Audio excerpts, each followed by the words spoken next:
we have to understand as Asiatic people, the European is not our enemy.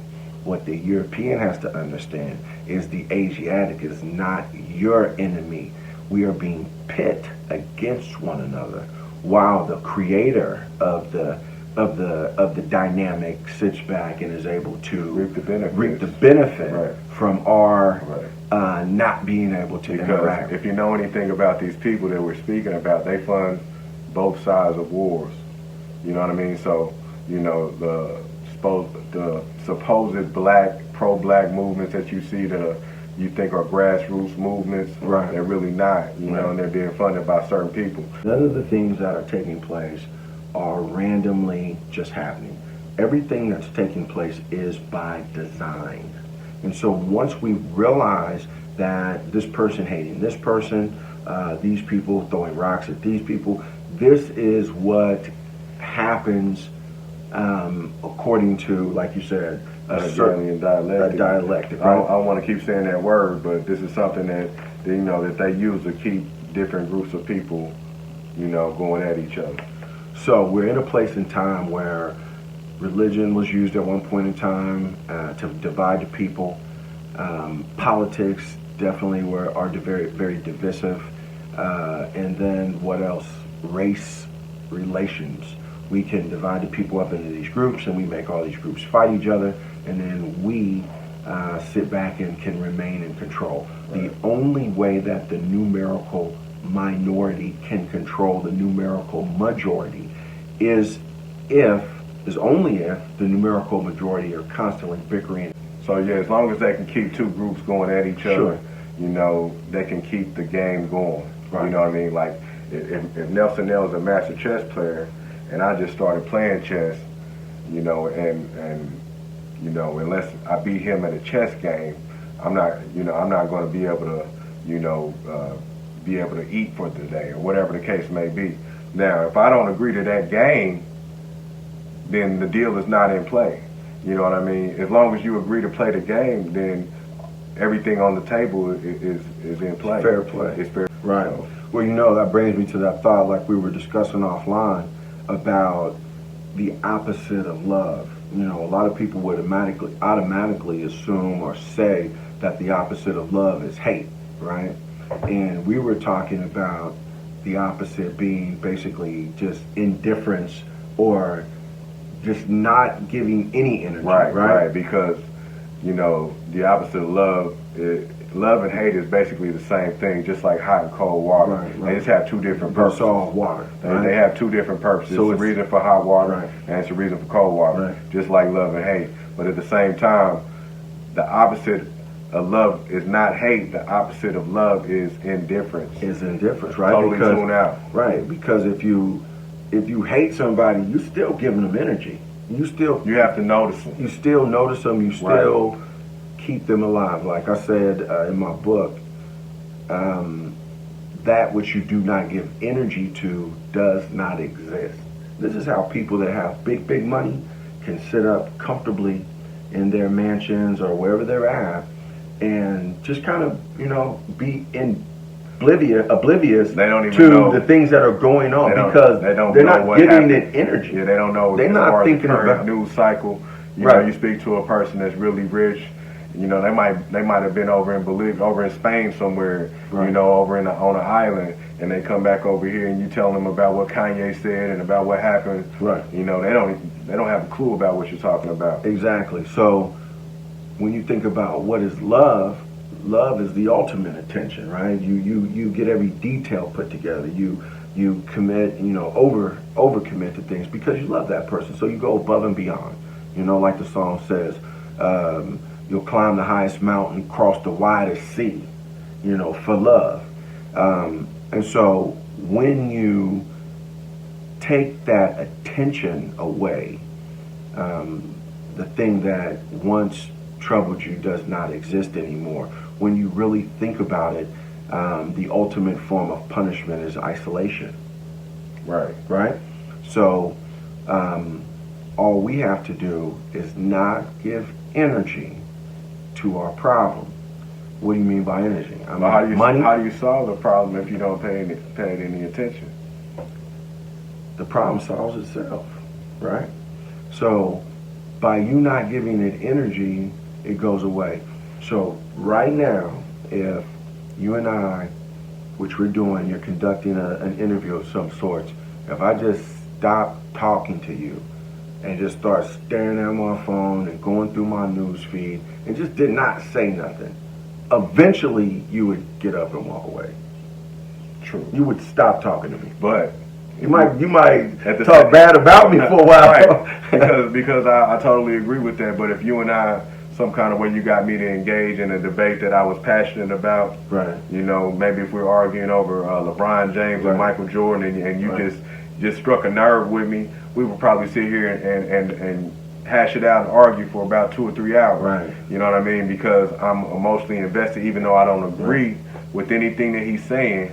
I will sit here and give him this much attention. Right. So, with that being said, if I totally tune him out or he tuned me out, the other party would just get up and walk away. Right. And it'd be in the conversation. So this is the thought that I'm sure a lot of people are having out there. Yeah, that sounds great, Nelson. But what dude just stood up and stole on you? Now, that's straight human reaction. Right. That's what they said every cause has an effect. Right. Now, if somebody push your mom down a flight of stairs, yeah, I'm can not you saying just walk that away you're from just that? that enlightened that you just gonna say, well, she just had it coming. You know what I mean? It must have been her time and that type of karma she had going for her. No, now, you're gonna deal with it. You're gonna deal with it. Hopefully. Now, this is the blessing for us, right? As a man to man, we're on an equal playing ground. So you just as strong, if not stronger than I am. So I have to respect that, right? What we're dealing with, the thing that I'm saying we could walk away from tomorrow, right? We 10 times stronger than that. Than the thing is. So imagine if a toddler punched you in the face. That's not gonna move you like it would if an adult, right? This thing that we're dealing with, it don't run faster than us. It don't jump higher than us. It's not physically stronger than us. It can't beat us up. Right. It's a baby to us in knowledge, in understanding, in architecture, in mathematics. All of that. Do you see what I'm saying? I understand what So it doesn't deserve a reaction other than, okay, I hear you or whatever, but I'm going to put you in timeout for a minute. Now, because you've been acting up. How do we and you're going to get right. Or I'm not going to let you out of timeout. What is timeout? I'm getting ready to stop buying your products. I'm getting ready to stop shopping at your stores. I'm getting ready to stop. That was my question. How do we deal with situations like what we saw happen? We don't understand. This is how much more powerful we are than our opposition. Because we are the largest consumers on the planet, we have the power. We control the economy. The Federal Reserve doesn't control the economy. We control the economy. We can be a collective Mansa Musa. We can decide whatever we want. I'm not saying that these ideas that I'm introducing are exactly the way. I think it will take a collective, but I think what needs to happen when these situations happen, and it will happen again, we have a contingency plan in place. Right. Soon as it happens, we push the button and we let them know what the plan is. It's not no secret. This is what we're going to do if this happens again. This is how you ensure that it doesn't happen again. And if it does happen again, Walmart's going to suffer. McDonald's is going to suffer.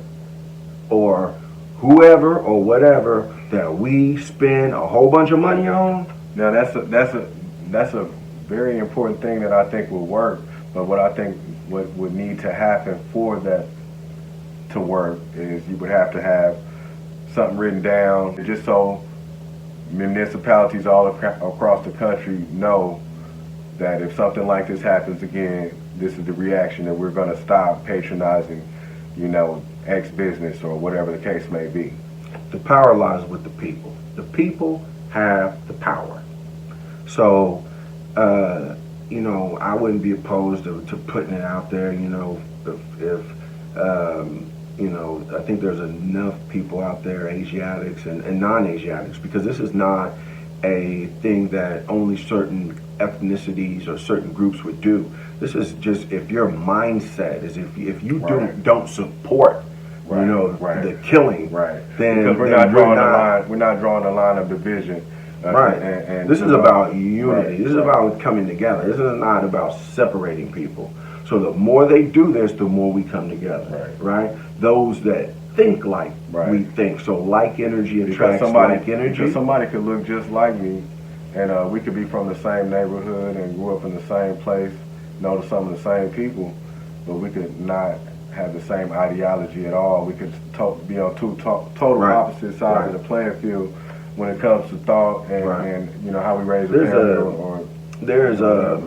I mean to cut you off. There's a biblical story. Some those who believe in this, but I think the sentiment can be processed either way, no matter what your faith is.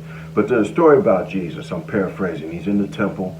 He's doing his thing, and the place is packed, crowded. Everybody's there. People from all denominations, all over. They come to hear him demonstrate because the brother's prolific. And one of the disciples come to him and say, Jesus, man, your mom and your siblings are outside and they want to get in. But the place is so packed. He said, man, look around. This is my mama. These are my brothers and sisters. This is the ones that think like me. Right. The ones that have a similar perception on how this way. These are my brothers and sisters. If you want what I want, and if you share the same sentiments that I share, then you're my brother, you're my sister. Then you can then this is how we gonna carry it. So we're not trying to be about division, right? We're not about we're gonna ride down on this person or that person. I believe that the European, once he really processes his own situation, when understand he's being manipulated and used just like everybody else, because he's a pawn on that proverbial chessboard that we're talking about.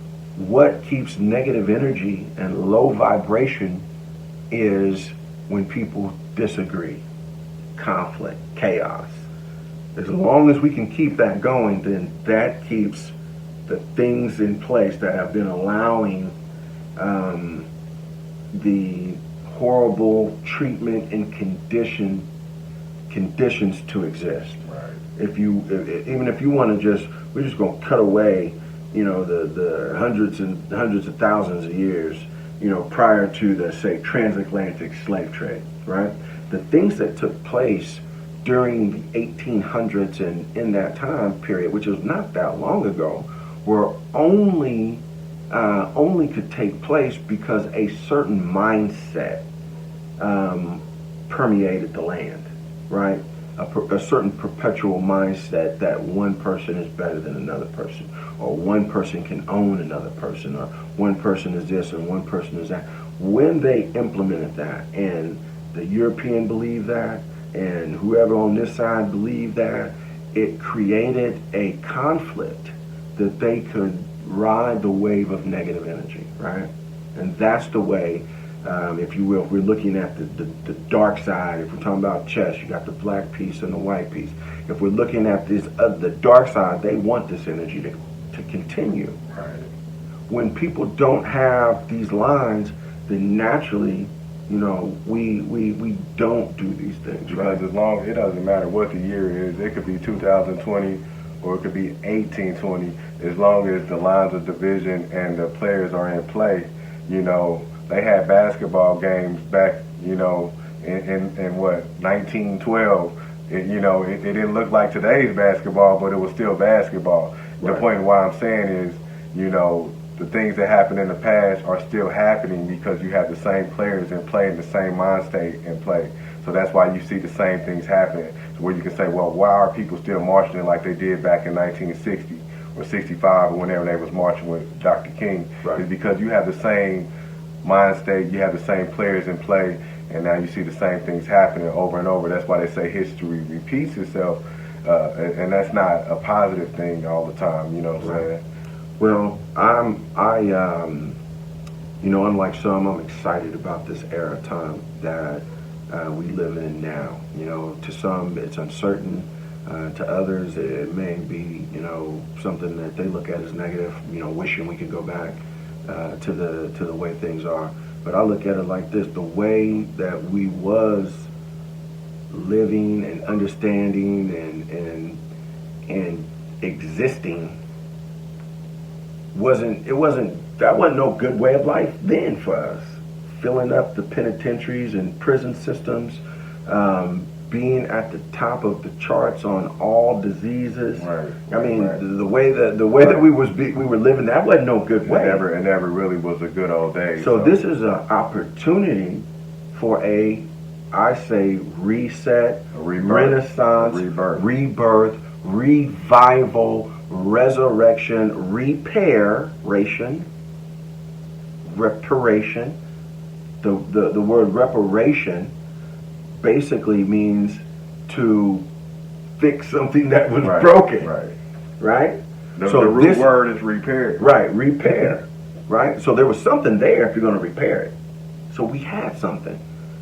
Obviously some happened. Whatever it is, we can debate that. But this is an opportunity to repair it. So how does it happen? It goes through a labor pain. So just like you're giving birth to anything else in your, that you're trying to bring into the manifest, I guess I use labor pain. Obviously a woman would have a better understanding, or maybe could identify with that. But before that baby gets there, there's a labor. That happens every time. And if we want to birth a new reality, then this is the labor pain that we have to go through. Right, like they say, no pain, no gain. Right. You know, you have to go through something to get somewhere. So. But eventually you're going to have that baby. Yeah. And so it's baby time. It's baby time right now. Yeah, it's going to be a lot of pain, but then when you have that beautiful baby, you know, you'll give all that pain, another shot to have another one. We're going to go ahead and wrap it up. I want to thank my brother Nelson F for coming in, stopping by. He will be back hopefully sometime soon to speak on some more issues. Once again, my name is Reese Selassie. You also probably know me as Curtis. We signing out here from Peaceful Vibes. Don't forget to like and subscribe. Thank you. Peace. Peace.